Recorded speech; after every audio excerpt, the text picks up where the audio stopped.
Hello everyone, welcome to bright IQ। तो जैसा कि आप सभी को पता है कि हम लोग पढ़ रहे हैं JSSC CGL का पेपर 2 हिंदी का, ठीक है, जिसमें हम लोग साहित्य सिद्धांत के बारे में सारे टॉपिक को अच्छे से स्टडी कर रहे हैं। आज का वीडियो में हम लोग स्टडी करने वाले हैं रस प्रकरण से जुड़े हुए सारे इंपॉर्टेंट क्वेश्चन को। ये सारा क्वेश्चन आपका एग्जाम पॉइंट ऑफ व्यू से बहुत ही इंपॉर्टेंट है। सारे क्वेश्चन को अच्छे से प्रैक्टिस करते रहिए।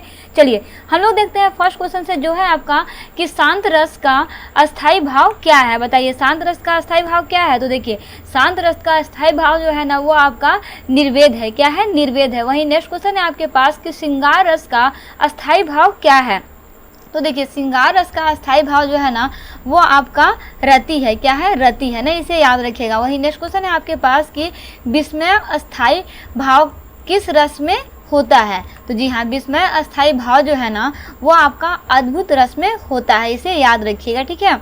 वही नेक्स्ट क्वेश्चन है आपके पास कि किलक अरे मैं ने निहारू इन दांतों पर मोती बारू में कौन सा रस है। बताइए इसमें कौन सा रस है। तो जी हाँ, इसमें जो रस आपका यूज हुआ है ना वो रस आपका है वत्सल रस। क्या है? वत्सल रस है ना। वही नेक्स्ट क्वेश्चन है आपके पास कि अति मलिन विषभानु कुमारी अधोमुख रहती उरध नाही चितवती ज्यो गध हरि धातक जुआरी छूटे चिहुर बदन किम्हियाले ज्यो नलिनी हिमकर की मारी में कौन सा रस है। बताइए। तो ये एक आपका पंक्ति है जिसमें कौन सा रस है। तो जी हाँ, इसमें आपका विप्रलंब श्रृंगार है, इसे याद रखिएगा ना। वहीं आगे बढ़ते हैं और देखते हैं इसका नेक्स्ट क्वेश्चन जो है आपका कि सर्वश्रेष्ठ रस किसे माना गया है। तो देखिए सर्वश्रेष्ठ रस जो है ना वो आपका श्रृंगार को माना गया है।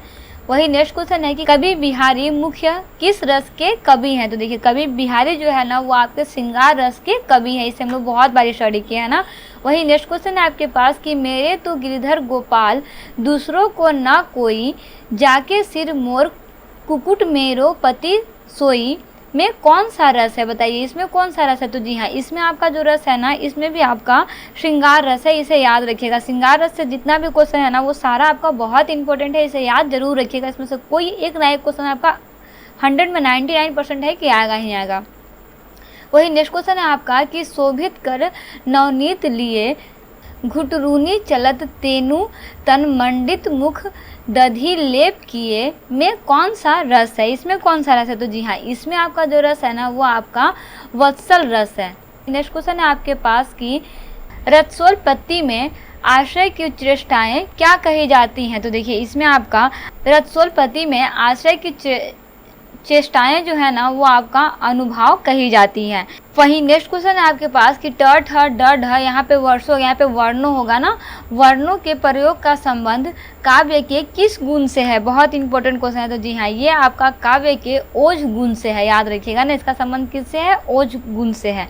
चलिए आगे बढ़ते हैं और देखते हैं इसका नेक्स्ट क्वेश्चन जो है आपका कि माधुर्य गुण का किस रस में प्रयोग होता है। तो देखिए माधुर्य गुण का प्रयोग जो है ना वो आपका श्रृंगार रस में होता है।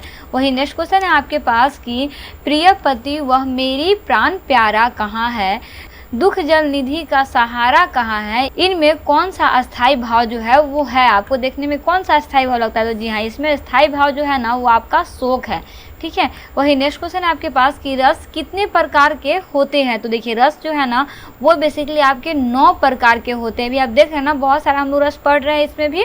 वही नेक्स्ट क्वेश्चन है आपके पास कि उधो मोही ब्रज बिसरत नाही हंस सुता की सुंदर नगरी और दुमन की छां, इनमें से कौन सा रस है। बताइए इसमें से कौन सा रस है। तो जी हाँ, इसमें भी आपका जो है ना वो आपका श्रृंगार रस है। वही नेक्स्ट क्वेश्चन है आपके पास कि हिंदी साहित्य का 9वां रस कौन सा है। ये आपका बहुत इंपॉर्टेंट है। तो जी हाँ, हिंदी साहित्य का 9वां रस जो है ना वो आपका शांत रस है, ठीक है। वहीं आगे बढ़ते हैं और देखते हैं इसका नेक्स्ट क्वेश्चन जो है आपका कि उस काल मारे क्रोध ने तन कांपने उसका लगा मानो हवा के जोर से सोता हुआ सागर जगा, इस पंक्ति में कौन सा रस है। तो देखिए इस पंक्ति में आपका रौद्र रस है। कौन सा रस है? रौद्र रस है। वहीं नेक्स्ट क्वेश्चन आपके पास वाक्याम रसात्मकम काव्यम किसका कथन है। तो जी हाँ, ये कथन जो है ना वो आपका विश्वनाथ का कथन है। किसका कथन है? विश्वनाथ का कथन है, इसे याद रखिएगा। वहीं नेक्स्ट क्वेश्चन आपके पास कि मन की तप्त देवता मन ही मन में बहती थी, चुप रहकर अंतर मन में कुछ मोह व्यथा कहती थी, दुर्गम पथ पर चलने का वो संबल छूट गया था, अविचल अविकल वह प्राणी भीतर से टूट गया था, उपरोक्त पंक्ति में कौन सा रस अभिव्यक्त हो रहा है? तो जी हाँ, इसमें जो आपका है ना वो करुण रस अभिव्यक्त हो रहा है। देखिए आपको ना कुछ कुछ पोएम अगर समझ नहीं भी आएगा ना तो पढ़ के ना आपको कुछ ना कुछ इसमें समझ आएगा, बशर्ते कि आपको सारा रस जो है वो याद रहे। वही नेक्स्ट क्वेश्चन है आपके पास कि वीर रस की स्थायी भाव क्या होता है? तो देखिए वीर रस का स्थायी भाव जो है ना वो आपका उत्साह होता है, इसे याद रखिएगा।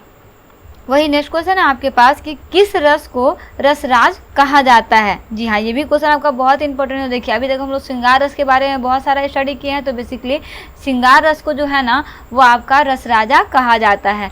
वहीं आगे बढ़ते हैं और देखते हैं इसका नेक्स्ट क्वेश्चन जो है आपका कि संचारी भावों की संख्या है। संचारी भावों की संख्या कितनी है? तो जी हाँ, संचारी भावों की संख्या जो है ना वो आपकी 33 है, इसे याद रखिएगा।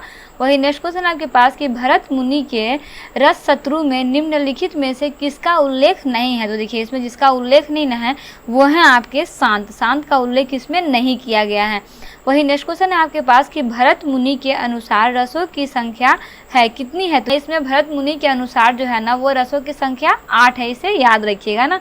वही नेक्स्ट क्वेश्चन है आपके पास विभत्य रस की अस्थायी भाव है। विभत्य रस की अस्थायी भाव क्या है? तो जी हाँ, विभत्य रस की अस्थायी भाव जो है ना वो आपका जुगुप्सा, जिसे घृणा कहा जाता है, वो है। वही नेक्स्ट क्वेश्चन है आपके पास कि क्रोध किस रस का अस्थायी भाव है? तो क्रोध जो है ना वो आपका रौद्र रस का अस्थायी भाव है। वहीं इस पार्ट का हम लोग नेक्स्ट क्वेश्चन देखते हैं जो है आपका जहता मज्जा मांस रुधिर लखी परत बगारे जितती छिटके हाड़ सेत कहूँ कहूँ तरवारे इस अवतरण में है। इस अवतरण में क्या है आपका? तो जी हाँ, इस अवतरण में बेसिकली जो है ना वो आपका विभक्त रस है, याद रखिएगा। इसमें कौन सा रस है? तो इसमें विभक्त रस है। तो चलिए इस तरह से बेसिकली हम लोग साहित्य सिद्धांत में रस प्रकरण से पार्ट 1 को कंप्लीट कर चुके हैं। इसमें टोटल 3 से 4 पार्ट बनने वाले हैं। सारा पार्ट आपका एग्जाम पॉइंट ऑफ व्यू से बहुत ही इंपॉर्टेंट है, किसी भी वीडियो को मिस मत कीजिएगा। सारे वीडियो को अच्छे से स्टडी करते रहिएगा, ये आपका एग्जाम पॉइंट ऑफ व्यू से बहुत ही इंपॉर्टेंट है। शॉर्ट वीडियो के साथ साथ लॉन्ग वीडियो भी आपको प्रोवाइड किया जाता है। आप सारे वीडियो को अच्छे से स्टडी करते रहिए। हम लोग बहुत जल्दी पेपर 3 का सेट पेपर जो है वो स्टार्ट करने वाले हैं, जिसमें आपका टोटल का टोटल क्वेश्चन जो है वो कवर किया जाएगा, चाहे वो आपका झारखंड से हो, जीके से हो, सामान्य अध्ययन से हो, सामान्य विज्ञान से हो और आपका कंप्यूटर से हो, रीजनिंग और मैथ से सारे क्वेश्चन को अच्छे से कंप्लीट कराया जाएगा। बस थोड़ा सा टाइम लग रहा है, उसको हम लोग बहुत जल्दी स्टार्ट करने वाले हैं। 3 सारे क्वेश्चन को आप अच्छे से स्टडी करते रहिए। मिलते हैं नेक्स्ट वीडियो में एक इंपॉर्टेंट पार्ट, एक इंपॉर्टेंट टॉपिक के साथ। Thanks for watching, like share and subscribe bright IQ।